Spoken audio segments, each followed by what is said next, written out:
Hello everybody and welcome to ChessDiagnostic. This is Andrew and today we're going to look at a game that was played recently at the European Club Cup just a few days ago between Giri and Podlesnik. So this game is really a masterclass in how a 27, almost 2800 player would beat a 24 or 2500 player. Now, Giri is a player, when it comes to my mind, that doesn't really have the same tactical genius as Nakamura or positional genius as Carlsen, but what he really is, and the reason why he's in the top 10 players all the time, is because he's the most solid player in the world. He doesn't really make any blunders, but he doesn't really try that hard to blow his opponent away. And because of that, he's always winning, especially at slightly lower rated players, 2600, but he's always drawing at 27 or 2800, because at that level you really do need to do something special, and he really doesn't. But let's see what he does that is special in this game. It starts with e4, c5, knight to f3.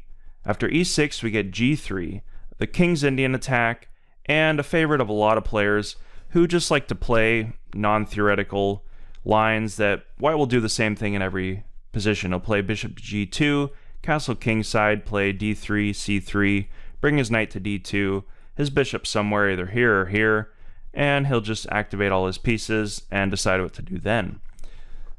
Knight to c6, bishop to g2, and we just see, after, of course, the knight's threatening on e4, we see d3, and then castles, bishop to e7, rook to e1, castles. So Black in this game doesn't really realize Giri's strategy for a while, because he does a somewhat unorthodox idea in the King's Indian.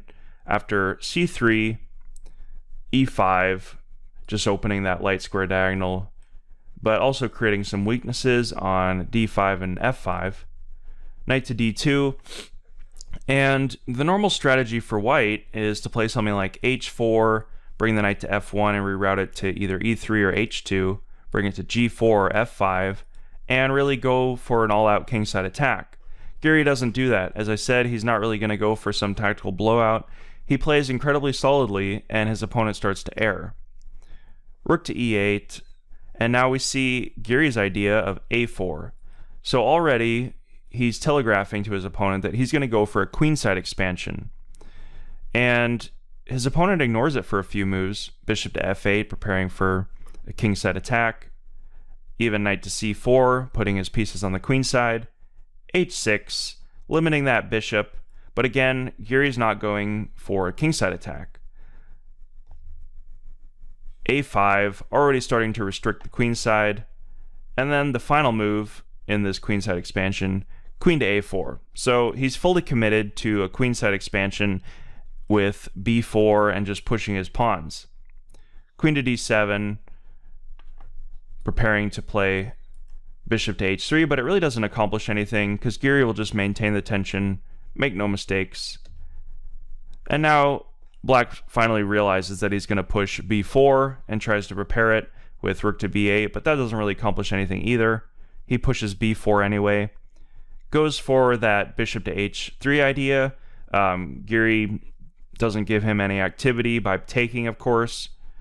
And then he just pushes b5, expanding on the queen side, pushing Black's pieces back, and further restricting his pawns with b6. Now after a6, locking in that pawn structure, White is very solid and strong, has advanced pawns, and has locked in some weaknesses of Black, and he trades. Now he's going for an ending. You can see that he really hasn't played any tactical chess at this point. He's just played very solidly and has got a slight advantage as White for an ending. A lot more space and some opportunities to expand. So now he plays knight to h4, planning to occupy these weak light squares, and Black should play something like g6 to control it. Instead, we see a slight blunder with g5. Now, of course, the drawback for this move is that it creates further holes and weaknesses, and after knight to f5 and trades, Black is left with a pretty wretched position. This horrible bishop is locked in by all of its dark square pawns, and given Black's lack of space, he really has no active strategy, which is a horrible position to be in. this rook, after the knight goes back, is unprotected. So Giri starts trying to rip open the position for his bishops. Now, when you have two bishops, you want to give them as many open diagonals as possible, and you do that by ripping open the position with your pawns. So Giri is simply following sound strategy, and of course his opponent's trying to keep the position closed, because as soon as it opens, he's going to have a terrible position. Notice that there's really no calculation in this position. He's following sound strategical principles of opening lines, and after bishop check, chasing that king over, just increasing his activity and threatening pieces. He's going to reroute that knight to a better position, trades, and as you can see, even the bishop's going to g2, it doesn't accomplish anything. This bishop is locked in. Even if he brings here to h5 and tries to activate this bishop, it really doesn't accomplish anything, and that pawn can become a target, actually. So at this point, Giri has not activated his king, but he starts to after a few preparatory moves. Black really has no active moves at all. His rook's tied to the defense of a pawn on b7, which is tied to Giri's queenside expansion. The rook just shuffles back and forth, and now Giri starts with his kingside expansion with his king. His king has become an active piece, putting pressure on h6, and now he doubles rooks after trading, protecting that bishop on the g-file, putting pressure on that bishop and threatening breakthroughs of bishop takes h6. He's already won at this point. After threatening that pawn, rook protects it. He finally does his breakthrough, bishop takes h6. After the bishop takes and bishop check, king goes back, he takes, and after a final blunder, there's a mate in 4 from this position. And if black takes, for example, here, then we just get checkmate.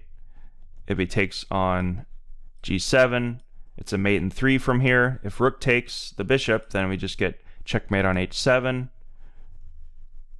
After rook takes, if the knight comes in, then we just get bishop to f7, threatening mate. And of course, if the knight moves, then we get checkmate on h7.